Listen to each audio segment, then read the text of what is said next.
Hello guys, in this video I'm going to show you how to share a task in the Asana app. But before that, don't forget to subscribe and leave a comment down below because at 10,000 subscribers I'm going to show you my whole YouTube revenue statistics and growth strategy. So without further ado, let's just jump right into it. First we have to open up the Asana app. And here it opens up in the home menu where we have our projects, portfolios and goals.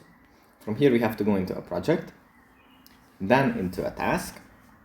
And here in the task menu, in the top right corner, we find three little dots. We tap on those.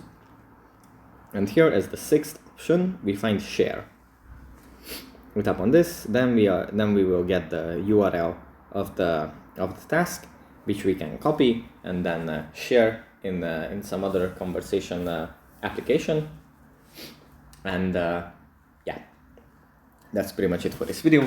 Hope it was helpful for you guys, and I'll see you in the next one. Bye.